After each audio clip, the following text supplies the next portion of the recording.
നമുക്കൊരു കഥ കേട്ടാലോ?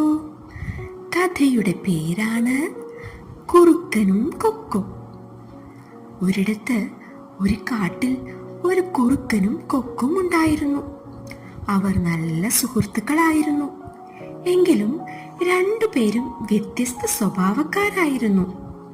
കുറുക്കൻ മറ്റുള്ളവരെ പരിഹസിക്കുകയും പറ്റിക്കുകയും പതിവായിരുന്നു. എന്നാൽ കൊക്ക് എല്ലാവരെയും സ്നേഹിക്കുകയും സഹായിക്കുകയും ചെയ്യും.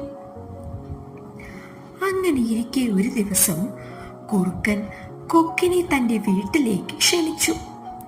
കൊക്ക് സന്തോഷപൂർവ്വം കുറുക്കൻ പറഞ്ഞ ദിവസം തന്നെ വീട്ടിലെത്തി. കുറുക്കൻ സ്വാദിഷ്ടമായ നല്ല ഭക്ഷണം ഒരുക്കി വെച്ചിരുന്നു. എന്നിട്ടത് പരന്ന 2 പാത്രത്തിൽ വിളമ്പി വെച്ചു. ഭക്ഷണം കഴിക്കാനെത്തിയ കൊക്ക് പാത്രം കണ്ട് അമ്പരന്നു. നീണ്ട ചുണ്ടുള്ള കൊക്കിന് പരന്ന പാത്രത്തിൽ കഴിക്കാൻ പറ്റുമായിരുന്നില്ല. ഇതറിഞ്ഞിട്ടും കുറുക്കൻ തന്നെ പരിഹസിക്കുകയായിരുന്നെന്ന് കൊക്കിന് മനസ്സിലായി. ഭക്ഷണം കഴിക്കാനാകാതെ കൊക്ക് മടങ്ങി.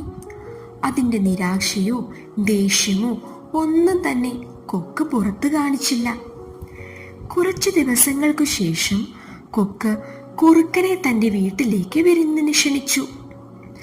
താൻ ഇത്രയൊക്കെ ചെയ്തിട്ടും ഒരു നീരസവും കാണിക്കാതെ തന്നെ ക്ഷണിച്ച കൊക്കിനെ വാഴ്ത്തിക്കൊണ്ട് കുറുക്കൻ കൊക്കിന്റെ വീട്ടിലെത്തി.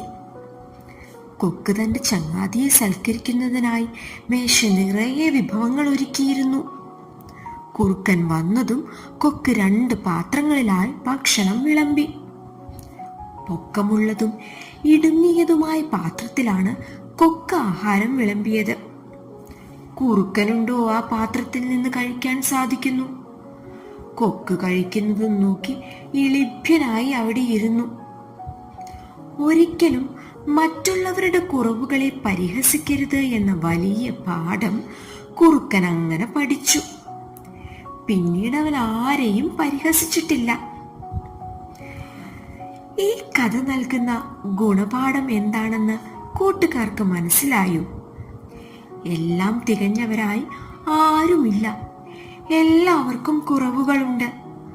ആ കുറവുകൾ മനസ്സിലാക്കി മുന്നോട്ട് പോകണം.